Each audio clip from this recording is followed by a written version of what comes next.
kompyuterda o'tiradi. Pochcha! Ha. Ustozim zadaniya bergan. 10 ta davlat poytaxtini yodlab borishim kerak. Keyin xarajatlar yodlashim kerak. Shuni o'rgatib qo'ying. Bo'lmasam 2 qo'yadi. Sinfdan haydab yuboradi. Понял? Boray, men vaqtim yo'q, chiqamni. Voy, uzr, qimmatli vaqtingizni olib qo'yibmiz.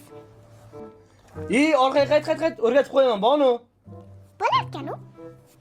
Qani Bonu boshladik bo'lmasa. Fransiyani poytaxti London, qaytar. Fransiyaning poytaxti London. Rossiyani poytaxti Afrika.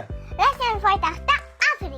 Shu yo'sinda davom etamiz. Turkiyani poytaxti 5 kere 5 35. 5 kere 6 26. 26.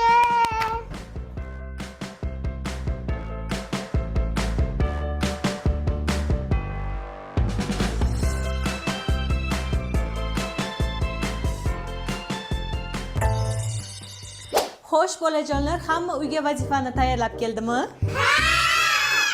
Qani unda kim birinchi javob beradi? Men javob beraman, ustozman. Qani chiq unda. Qarab turlaring, hozir yorvoraman. Qani savollarimizni boshlaymiz. Demak, Fransiyaning poytaxti qayer ekan? Fransiyaning poytaxti London. Rossiyaning poytaxti-chi? Rossiyaning poytaxti Afrika.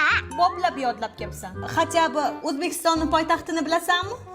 Bilaman, O'zbekistonning poytaxti Qo'yliq. Nimaga aynan Qo'yliq? Chunki biz Qo'yliqda yashaymiz.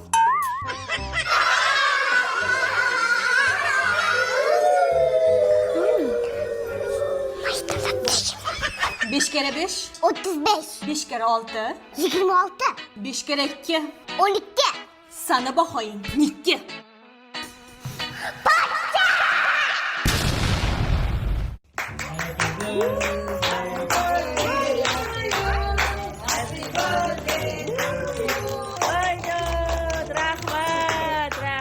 Rahmat. Xati ham bor. Xati ham bor. İçini açıyız. Ichini qani. Xo'p. Nima deyapsiz? Assalomu alaykum ammajon. Sizni ona bo'lgan kuningiz bilan tabriklayman. Siz eng yaxshi ona. Balkim mening ustozimsiz. Sizni yaxshi ko'raman. Вообще klassna mana. Ona bo'lgan kunim bilan birinchi bo'lib mana 12:00 bo'lishi bilan Bonu tabrikladim. Thank you very much. Mana buni endi ko'ramiz endi. Nima ekan bu? 3 kiloyu 5 gram tug'ilgan 01/11/2024. Qizil nima bu? Qizilni pastga yozib. Soat. Ertalab 8 da tug'ilgan. Xo'p. Buni olib ketamiz.